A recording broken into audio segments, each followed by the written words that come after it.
My husband wouldn't marry me unless our prenup had an infidelity payout clause. 7 years later, I finally understood why.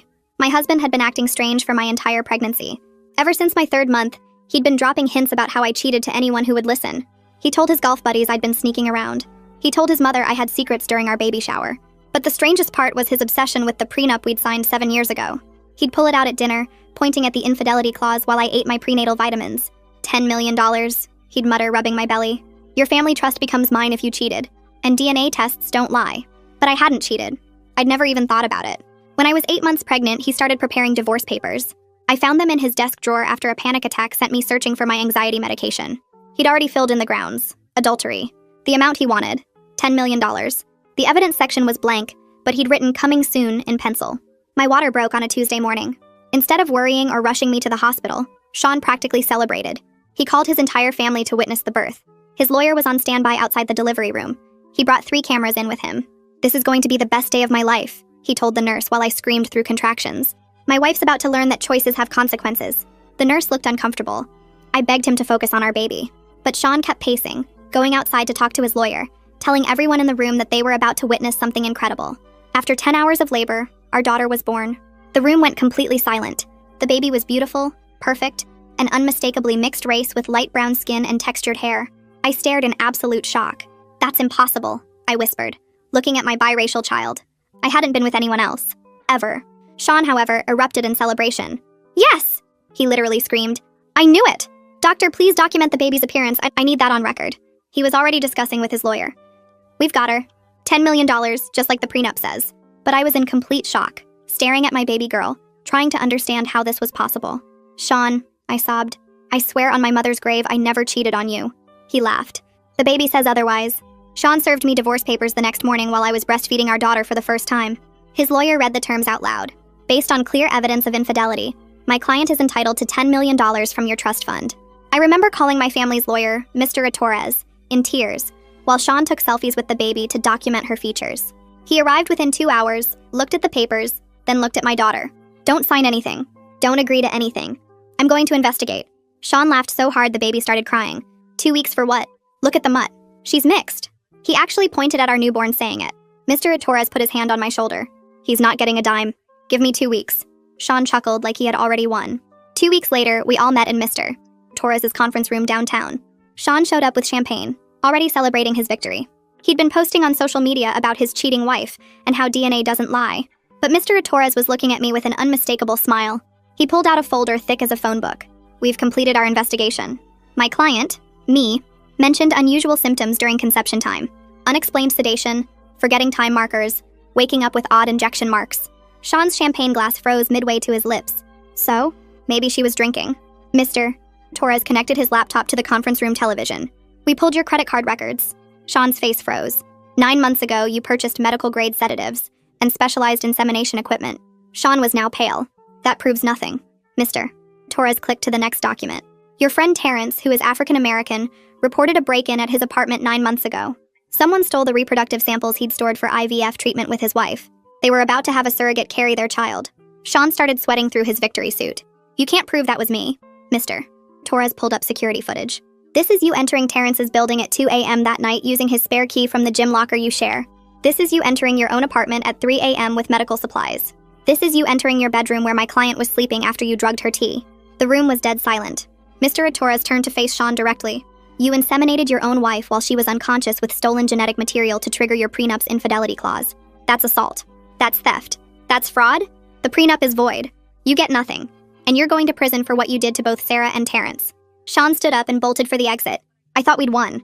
I had no idea Sean had a backup plan because he'd already mapped out every exit in the building weeks ago. Mr. Torres grabbed his phone and started barking orders to building security, while Sean bolted from his chair and sprinted toward the parking garage. I watched through the conference room windows as security guards rushed to lock down the main exits. Within minutes, they had every door covered, but Sean had vanished through a service entrance near the loading dock that nobody even knew existed. My baby started crying in my arms, and I realized I'd been squeezing her too tight. Mr. Torres was already on another call with the police describing Sean's height and weight and what he was wearing. My hands shook so bad I couldn't hold her bottle steady. The formula kept spilling on her tiny outfit while Torres gave them Sean's license plate number. The security guard came in with his tablet showing footage from 20 different cameras. We watched Sean duck into a stairwell, then emerge on a lower level where he'd apparently stashed supplies. He changed his shirt and put on a baseball cap before walking calmly to a side street. The timestamp showed he'd reached a black sedan in under 3 minutes. He'd parked it there days ago according to the meter receipts the guard pulled up. This wasn't panic. This was a plan he'd practiced. Mr. Torres made more calls while I tried to process what just happened. He got through to a judge he knew and started explaining our emergency situation. Within 2 hours, we had paperwork for temporary custody, giving me full rights until Sean could be found. The judge signed it immediately after hearing about the assault charges. That night, I couldn't close my eyes without seeing Sean's face. Every car that drove past our house made me jump up and check the locks. I kept peeking through the curtains, expecting to see him standing in the yard. The baby slept in her crib next to my bed, but I kept checking she was still breathing. Around 3 in the morning, I heard footsteps on the porch and almost called 911 before realizing it was just the neighbor's cat. The next morning, Terrence called while I was feeding the baby. His voice cracked when he told me how violated he felt, knowing Sean had stolen their future child's genetic material. His wife was in therapy trying to understand how someone could do something so sick. They'd been saving for years to afford IVF, and now their samples were gone forever. He said they wanted to help prosecute Sean for everything he'd done to all of us. 3 days went by with no sign of Sean anywhere. Then the police called Torres saying Sean's credit card had been used at a gas station 200 miles north. The security footage was too blurry to confirm it was him, but the purchase was for gas and camping supplies. They issued an arrest warrant for assault, theft, and fraud that same afternoon. Federal charges were possible since he'd crossed state lines while fleeing. Torres kept digging into Sean's past and found something that made my skin crawl. Bank records showed Sean had been researching fertility clinics for over a year before our baby was conceived. He'd studied Terrence's work schedule and knew exactly when he'd be at the gym versus home. He'd withdrawn $50,000 in cash the week before I gave birth. The paper trail went back 14 months showing doctor visits and medical supply purchases. He'd even taken an online course about fertility treatments using a fake name. I couldn't stay in our house anymore knowing what he'd done to me there. Every room felt contaminated by his presence. The kitchen where he'd made me tea that night. The bedroom where he'd assaulted me while I was unconscious. Even the nursery we'd painted together felt like a lie. My parents came to help me pack, and we moved everything important to their house across town. They set up the guest room for me and the baby, while Dad installed new locks on all their doors. Mom stayed up with me when I had panic attacks in the middle of the night. 10 days after Sean ran, his mother called me sobbing.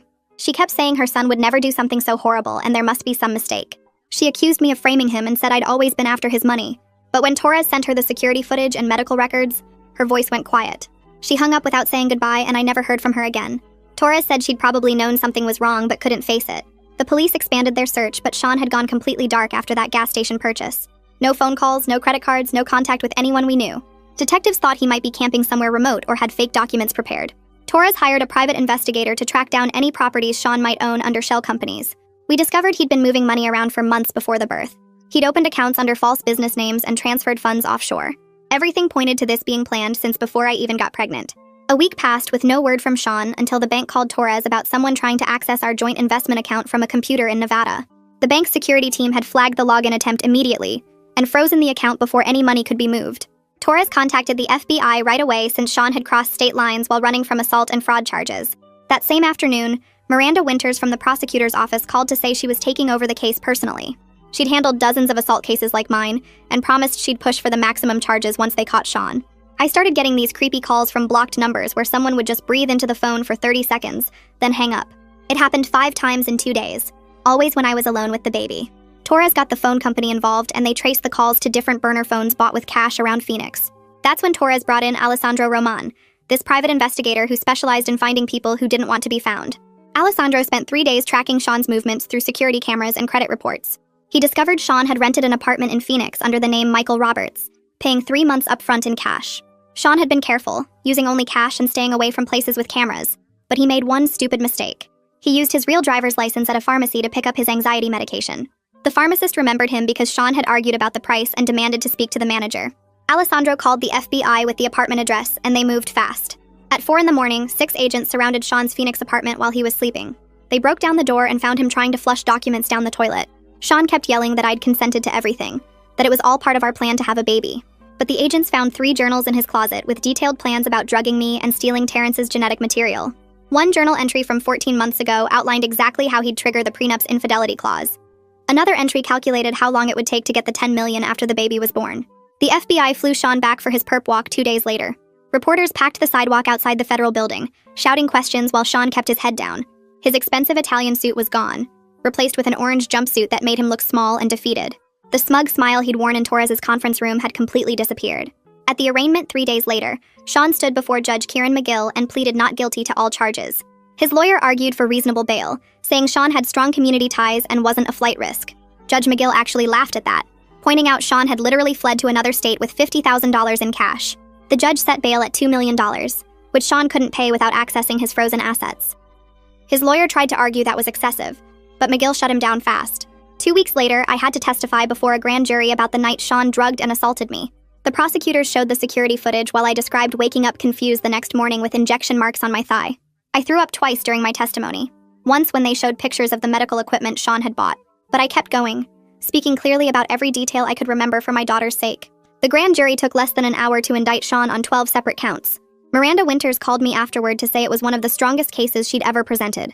The charges included sexual assault, reproductive coercion, theft of genetic material, fraud, and conspiracy. Each count carried serious prison time, and Miranda said they'd push for consecutive sentences, not concurrent ones. Sean's lawyer tried one last desperate move at the preliminary hearing. He argued the prenup itself proved I must have consented to avoid losing $10 million from my trust fund. He actually stood there claiming no woman would risk that much money unless she'd agreed to the plan. Torres destroyed that argument in under 5 minutes. He showed the court that the prenup was signed 7 years before Sean even met Terrence or started planning this scheme. The timeline made it impossible for me to have known about or agreed to Sean's plan. The judge dismissed the defense's motion and set a trial date for 3 months out. Sean would stay in jail until then since he couldn't make bail, and his lawyer was already talking about a plea deal. Miranda told me they'd offered 15 years if he admitted guilt, but Sean had refused, still insisting I'd been part of the whole thing. 3 days later, Terrence called me while I was feeding the baby her morning bottle. His voice cracked when he told me about the civil lawsuit his lawyer had filed against Sean. He and his wife had spent months planning their IVF journey before Sean stole their samples from the fertility clinic's storage. The violation had sent them both into counseling to deal with the trauma of their reproductive material being weaponized. Their therapist recommended they take legal action as part of their healing process.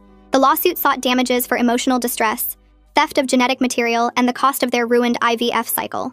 Terrence's wife couldn't even look at baby pictures anymore without breaking down in tears. They'd already picked out names for their future child before Sean destroyed everything. The next morning, a woman from Child Protective Services knocked on my parents' door where I was staying. Evie Schaefer showed her badge and explained she needed to evaluate my daughter's living situation given the criminal case. She spent 4 hours watching me care for the baby, checking the nursery, and asking detailed questions about our daily routine. She examined the baby's medical records, vaccination schedule, and noted how alert and responsive my daughter was during feeding. My mother showed her the security system we'd installed and the baby monitor in every room. Evie took photos of the fully stocked changing table, the organized formula station, and the safety gates we'd put up. She interviewed my parents about their support role and watched me soothe the baby when she got fussy. After reviewing everything, Evie wrote in her report that my daughter was thriving despite the circumstances surrounding her birth. She noted the strong family support system and my attentive care as positive factors. The report would help counter any custody challenges Sean might attempt from prison. That same week, Sean's mother finally called after weeks of silence since seeing the evidence. She was crying so hard I could barely understand her at first. She admitted she'd noticed Sean acting strange for months before the baby was born. He'd been researching medical procedures online and had become obsessed with reading the prenup over and over. She'd found receipts for medical supplies in his car, but he'd told her they were for a friend. She remembered him asking odd questions about genetics and fertility treatments at family dinners. Now it all made horrible sense, and she felt sick for not recognizing the warning signs. She agreed to provide a statement to prosecutors about his behavior leading up to my pregnancy. Her testimony would help establish premeditation and the lengthy planning that went into his scheme. Meanwhile, my daughter had started smiling at 3 months old, her whole face lighting up when I sang to her. She'd coo and babble during diaper changes, completely unaware of the legal chaos swirling around her existence. Those pure moments of baby joy kept me grounded when anxiety threatened to overwhelm me. I'd hold her during the endless phone calls with lawyers, and she'd grab my finger with her tiny hand. Her innocent happiness reminded me what I was fighting for in all these legal proceedings. At night, I'd watch her sleep peacefully and promise her I'd protect her from Sean's poison. The prosecutor's office assigned Victor Winters to handle the financial fraud aspects of Sean's case. He discovered Sean had taken out 3 separate life insurance policies on our daughter before she was born. The policies totaled $2 million with Sean as the sole beneficiary if anything happened to the baby. Victor found evidence Sean had researched infant mortality rates and accidental death statistics while setting up the policies. He'd also opened investment accounts in the baby's name without my knowledge, planning to control her finances. The insurance companies immediately canceled the policies once Victor notified them of the criminal charges. This discovery added federal fraud charges to Sean's growing list of crimes, since he'd crossed state lines. Victor worked with the FBI to freeze additional accounts Sean had hidden from our marriage. The investigation kept revealing new layers of Sean's deception and financial manipulation. 2 weeks later, I had my first appointment with Bernadette Cook, a therapist who specialized in betrayal trauma. I spent the entire session crying while trying to explain how someone I'd loved could violate me so completely. Bernadette helped me understand that Sean's actions weren't my fault, despite his attempts to paint me as the villain. She explained how predators like Sean choose victims carefully and manipulate situations to maintain control. We worked through exercises to recognize the gaslighting he'd subjected me to for months. She taught me grounding techniques for when panic attacks hit during legal proceedings. Our sessions became a safe space where I could express rage without judgment. Bernadette validated my feelings of violation and helped me process the trauma of being drugged and assaulted. She reminded me that healing wasn't linear, and some days would be harder than others. Sean tried to fire his court-appointed lawyer the following week, filing a motion to represent himself. He claimed everyone was conspiring against him and only he could properly defend his innocence. Judge McGill held an emergency hearing where Sean ranted about being framed and persecuted. The judge calmly explained that given the serious federal charges, Sean needed proper legal representation. McGill denied the motion and warned Sean that disrupting his defense would only hurt his case. Sean's lawyer looked exhausted trying to manage his difficult client, who kept insisting on his innocence. The situation made headlines when a reporter connected our case to similar reproductive fraud cases nationwide. My phone rang constantly with interview requests from major news outlets wanting exclusive stories. I declined every single request, not wanting my daughter's face plastered across television screens. The media coverage put pressure on prosecutors to seek maximum sentences for these types of violations. Women's rights organizations started calling for stronger laws against reproductive coercion and assault. Mr. Torres used the media attention to file for divorce with a motion to void the prenup entirely. The family court judge reviewed the criminal evidence and agreed the prenup was invalid due to fraud. The ruling meant Sean couldn't claim any of my trust fund money, despite his elaborate scheme. The divorce proceedings moved quickly with Sean having no leverage from his jail cell. Within a month, the divorce was finalized with me receiving all marital assets and sole custody. Sean started writing letters from jail to our mutual friends, spinning wild stories about being set up. He claimed I'd seduced Terrence and orchestrated everything to steal his money and destroy his life. Most friends saw through his desperate lies and sent me the letters as evidence of his continued harassment. But a few people we'd known for years actually believed him and cut off all contact with me. Their betrayal stung, but I focused on the friends who stood by me through this nightmare. Detective Decker called me 3 days later while I was feeding my daughter breakfast. He said 2 women had reached out to the police after seeing Sean's arrest on the news. Both women remembered feeling weird after parties Sean attended years ago, waking up confused with gaps in their memory. One woman found bruises she couldn't explain, and the other had strange marks on her arm like injection sites. They'd always wondered what happened but never had proof until they saw the details of my case. Decker asked if I could come to the station to discuss patterns in Sean's behavior that might help their investigation. I drove there with my daughter sleeping in her car seat, my hands shaking on the steering wheel. The detective showed me photos from parties dating back 5 years where Sean appeared in the background near these women. My stomach turned seeing his face in photo after photo, always watching, always planning. The prosecutor Miranda called that afternoon to say they were adding the new charges, even though proving them would be harder without physical evidence. She explained that showing Sean's pattern of drugging women would strengthen my case, and might convince a jury he was dangerous enough for maximum sentencing. The legal team worked through the weekend pulling together evidence from the other victims' medical records and witness statements from the parties. I had to testify again about Sean's behavior around alcohol and how he always insisted on making drinks for everyone. 3 weeks later, we all gathered in family court for the custody hearing with Sean appearing on a screen from jail. He sat there in his orange jumpsuit trying to argue he deserved visitation rights with our daughter. Judge McGill looked at him like he was insane while Sean's lawyer tried to make the case that being in prison didn't automatically mean losing parental rights. Sean actually said he wanted to be part of his daughter's life, and that keeping her from him was cruel. The judge cut him off and said that given the circumstances of her conception through assault and fraud, Sean would have no custody or visitation rights ever. My parents noticed someone taking pictures of their house the next morning from a car parked across the street. When my dad walked outside to confront them, the car sped away before he could get the license plate. We called the police but couldn't prove it was connected to Sean, though the timing seemed way too suspicious to be random. My parents hired a security company that same day to install cameras and have someone patrol their property at night. The guard caught the same car driving by slowly 2 nights later and got the plate number, but it turned out to be a rental paid for with cash. Bernadette spent our next 3 sessions helping me write my victim impact statement for the criminal trial. She had me start by just talking about how Sean's actions affected me while she took notes. Then we organized everything into a clear statement that explained the violation, the betrayal, and the ongoing trauma without getting too emotional or unfocused. Writing it down made everything feel more real, but also gave me a sense of control over my own story. I practiced reading it out loud until I could get through it without crying. Sean's lawyer filed motion after motion trying to get access to his frozen bank accounts for his defense. The judge reviewed his finances and found millions in investments, but ruled most would stay frozen for victim restitution. Sean got furious during the hearing, yelling that it was his money and we were stealing from him. The judge reminded him that committing crimes meant facing financial consequences too. His lawyer looked exhausted, trying to calm him down. 6 months crawled by with endless legal meetings and court dates before Sean's lawyer finally convinced him to take a plea deal. The evidence was so overwhelming that going to trial would mean risking life in prison. Sean would plead guilty to all charges in exchange for 25 years. Plus, he'd have to register as a sex offender and pay restitution to all victims.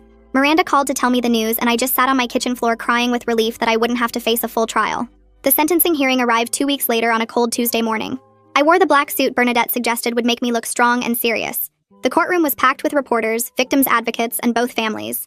Sean sat at the defendant's table in a suit that hung loose on him after months in jail. When the judge called for victim statements, I walked to the podium with my paper shaking in my hands. I looked right at Sean and read every word about how he drugged me, violated my unconscious body, stole my ability to conceive naturally, and tried to steal my inheritance through fraud. I described waking up confused those mornings 9 months before our daughter's birth, the injection marks I'd ignored, the trust he'd destroyed. I told the court how our daughter would grow up knowing her biological father was a predator who saw her as a tool for money. Sean stared at the table the whole time, his jaw clenched tight. When I finished and walked back to my seat, Terrence stood up to give his statement. His wife held his hand as he walked forward. Terrence's voice broke as he described finding out his stored genetic material had been stolen by someone he'd considered a friend. He talked about the violation of having his future child's DNA used as a weapon against an innocent woman. He explained how this destroyed his and his wife's plans for surrogacy and left them afraid to try again. His wife sobbed quietly in the gallery as Terrence described their shattered dreams of parenthood. Judge McGill took a long pause after all the statements before delivering the sentence. He called Sean's crimes a calculated betrayal that violated the deepest trust between spouses and friends. The judge said he'd never seen such an elaborate scheme to defraud and assault someone. He sentenced Sean to the full 25 years with no possibility of early parole. Sean showed absolutely no emotion as the bailiff stood him up and cuffed his hands behind his back. He didn't look at me or Terrence or anyone as they led him out to start serving his sentence. The divorce hearing happened just 1 week later in the same courthouse where Sean had been sentenced. Mr. Torres handed me the final papers while the judge signed off on everything, giving me full custody and all our marital assets, since Sean couldn't claim anything from prison. The prenup Sean had obsessed over for months got shredded right there in the courtroom, and watching those pieces fall into the trash felt like watching poison leave my body. I listed our house with a realtor that same afternoon because I couldn't sleep in the bedroom where Sean had drugged and assaulted me. The realtor warned me about selling too fast in a bad market, but I didn't care about losing money. I just needed out of that place. Within 3 weeks, I'd found a smaller house across town in a neighborhood where nobody knew our story, where people wouldn't stare at me in the grocery store or whisper about the woman whose husband went to prison for reproductive assault. Moving day came on a rainy Thursday with my parents helping pack boxes while my daughter napped in her car seat. The movers kept asking about the empty spaces where Sean's things used to be, and I just told them we were downsizing. I carried my daughter into our new home and set up her crib first, then unpacked her toys and clothes before touching anything of mine. That first night in the new house, I actually slept through until morning without waking up in panic. A card arrived 2 days later from Terrence and his wife with a photo of them at an adoption agency. They wrote that they'd decided to pursue adoption instead of trying IVF again after what happened with their stolen samples. They said they didn't blame my daughter for any of Sean's crimes and wished us peace in our new life. I cried reading their words because I'd been so scared they'd hate us forever. My daughter started crawling around the new living room, exploring every corner and pulling herself up on furniture. One afternoon, she spotted her favorite stuffed rabbit across the room and took 3 wobbly steps toward it before falling on her bottom. I dropped the laundry basket I was carrying and scooped her up, crying happy tears while she giggled and reached for the toy. Those first steps in our new home felt like we were both learning to walk away from Sean's shadow. My phone rang one evening with a number I didn't recognize, and when I answered, a woman named Mila introduced herself as someone who'd been dating Sean before his arrest. She apologized for calling but said she'd found journals at his apartment when she was collecting her things. Journals where he'd written detailed plans about the insemination scheme months before doing it. She'd already given them to the prosecutors but wanted me to know she was sorry for not seeing the warning signs sooner. The civil lawsuits against Sean got settled using his frozen bank accounts and investment portfolio. Mr. Torres made sure money got set aside specifically for my daughter's future therapy and education, creating a trust that Sean could never touch even after prison. The judge awarded enough to cover any counseling she might need growing up plus 4 years of college. I started back at work part-time while my mom watched the baby 3 days a week. My coworkers had all heard about the case from the news, but they treated me normally, asking about my daughter and sharing their own parenting stories instead of bringing up Sean. Having a routine again, getting dressed for work, and focusing on spreadsheets and meetings helped me feel like a regular person instead of just a victim. Bernadette, the therapist the court had recommended, met with me twice a week in her office downtown. She helped me understand that the red flags I'd missed with Sean weren't my fault, that predators are experts at hiding their true nature. We worked through exercises to rebuild my ability to trust my instincts about people, talking through what felt safe versus what triggered my anxiety. She taught me breathing techniques for when memories of being drugged would suddenly hit me at random moments. My daughter's second birthday arrived on a sunny Saturday with just my parents, my sister, and 2 close friends in our backyard. She toddled around in a pink dress, more interested in the wrapping paper than the presents, chocolate cake smeared across her happy face. Looking at her playing with bubbles and laughing, nobody would ever guess she'd been conceived as a weapon in Sean's sick plan for money. She was just a normal, healthy toddler who happened to have beautiful brown skin and curly hair that I'd learned to style with YouTube tutorials. 3 days after the birthday party, a letter arrived from Sean's mother with shaky handwriting on expensive stationery. She wrote that she'd been replaying every interaction with her son, seeing all the signs she'd ignored or explained away over the years. She apologized for raising someone capable of such evil, and for not believing me at first when the truth came out. Inside the envelope was a check for $50,000 that she said was for my daughter's college fund, writing that it was the very least she could do after what her son had done to our family. I deposited the check but never wrote back because I didn't know what words could bridge that gap. 6 months passed before my friend Lisa from book club mentioned her cousin who'd just moved to town for a teaching job at the local college. She showed me his picture on her phone while we were getting coffee after our Thursday meeting. He had kind eyes and a warm smile, nothing like Sean's calculated charm. Lisa told me he already knew about my situation from family conversations and wasn't scared off by it. We met for lunch at a sandwich shop near the courthouse the following week. He shook my hand gently and asked about my daughter before anything else. Over turkey clubs and iced tea, we talked about normal things like favorite movies and hiking trails. He didn't stare at me like I was broken or damaged goods. When my daughter got fussy in her stroller, he made silly faces until she laughed. We started meeting for walks in the park twice a week, always during daylight with my daughter in tow. He brought her little toys from the dollar store and pushed her on the swings while I sat on a bench watching them play. After 3 months of these careful meetings, he asked if we could have dinner somewhere nice. My mom watched the baby while we went to an Italian place downtown. He held doors and pulled out my chair but never pushed for more than I was ready to give. The notification about Sean's parole hearing came 3 years after his sentencing, delivered by certified mail on a Tuesday afternoon. The envelope sat on my kitchen counter for 2 hours before I could open it. The parole board had denied his request for early release after reviewing his case file and victim impact statements. They cited his complete lack of remorse and the calculated, predatory nature of his crimes against multiple victims. The decision meant he'd serve at least 5 more years before his next hearing. I filed the paperwork in my lockbox and went back to making dinner for my daughter. She started preschool that September at a Montessori school across town, where none of the other parents knew our story. The teacher commented on her sunny personality and how easily she made friends during circle time. She finger-painted pictures of butterflies and learned to write her name in wobbly letters. At pickup time, she'd run to me with construction paper crafts and stories about playing house with her new best friend Emmy. Nobody whispered about her origins or looked at her differently. She was just another happy 4-year-old learning to share toys and stand in line for snacks. The photo from Terrence arrived in a Christmas card that December, showing him and his wife holding a baby boy they'd adopted from foster care. The baby had chubby cheeks and was wearing a tiny Santa hat.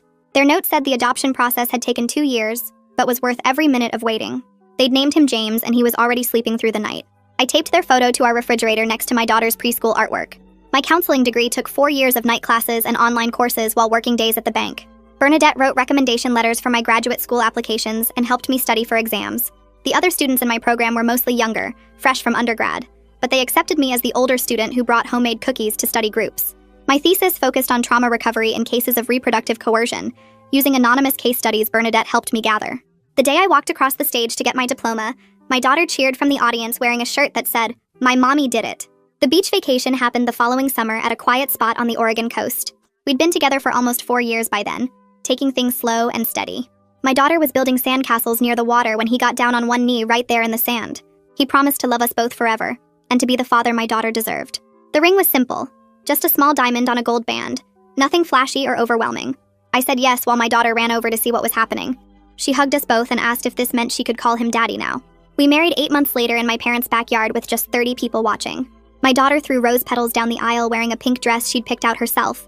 My sister stood as my maid of honor while his brother was best man. The ceremony lasted 15 minutes with simple vows we'd written ourselves. We served barbecue and potato salad for dinner and danced to a playlist from someone's phone. My daughter fell asleep in her new dad's arms during the last dance. The crisis center hired me part-time at first, letting me ease into the work while still adjusting to married life. I answered hotline calls and led support groups for women navigating custody battles and protection orders. Every story I heard reminded me how common these violations were, and how many women blamed themselves for their partner's crimes. When someone cried about not seeing the warning signs, I could honestly tell them I'd been there too. Some days were harder than others, especially when cases involved children, but each woman who found safety and healing helped my own scars fade a little more. My daughter turned 8 when she started asking real questions about why she looked different from her dad. I'd prepared for this conversation with Bernadette's guidance, keeping the explanation simple and age-appropriate. I told her that the man who helped make her had done something very wrong to mommy, but that she was perfect and loved exactly as she was. She wanted to know if he was a bad person. I said he'd made terrible choices that hurt people, but that had nothing to do with how wonderful she was. She thought about it for a few days, then asked if her real dad, the one who raised her, could adopt her officially. The letter from Sean arrived on the 10th anniversary of his arrest, forwarded through his lawyer since he didn't have our current address.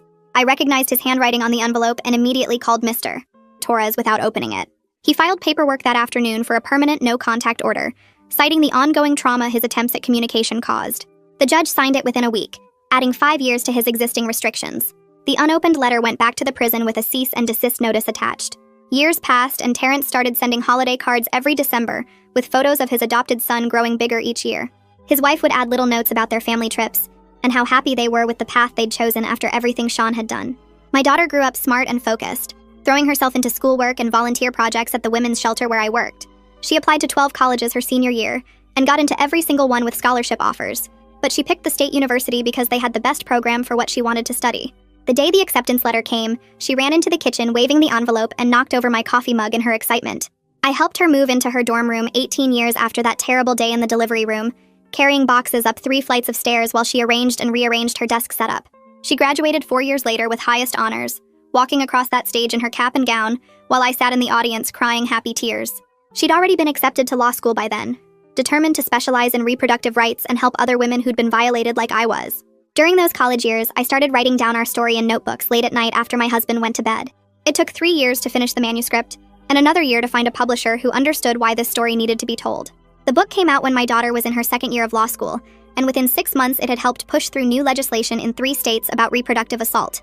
Women wrote to me from all over the country saying my story gave them courage to report their own violations and seek justice. My husband and I celebrated our 15th anniversary that summer, with a quiet dinner at the same restaurant where we'd had our first real date. He held my hand across the table and told me how proud he was of everything I'd built from the ashes of what Sean tried to destroy. We'd added 2 more kids to our family by then, both boys who adored their older sister and had no idea about the darkness that brought her into our lives. The call about Sean came on a Tuesday morning while I was getting ready for work. The prison chaplain said he'd had a massive heart attack in his cell and died before medical could reach him. He'd never admitted what he did, never shown any remorse, never stopped claiming I was the one who'd wronged him. I hung up the phone and felt nothing, but relief that he could never contact us again, never try to manipulate the system, never hurt another woman the way he'd hurt me. My daughter passed the bar exam on her first try to got hired by a nonprofit that specifically handled reproductive coercion cases. She met her husband at a legal conference where they were both presenting papers on consent laws, and he loved her fierce dedication to protecting vulnerable women. They got married in my parents' backyard just like I had, with her brothers as ring bearers and me giving a toast about how she'd turned our worst nightmare into her life's purpose. She's handled over 200 cases now, getting justice for women who thought they'd never be believed, changing laws state by state to make sure what happened to us can't happen to others. Sometimes I look at her in court, arguing passionately for her clients, and I remember that tiny baby in the delivery room who Sean thought would be his golden ticket.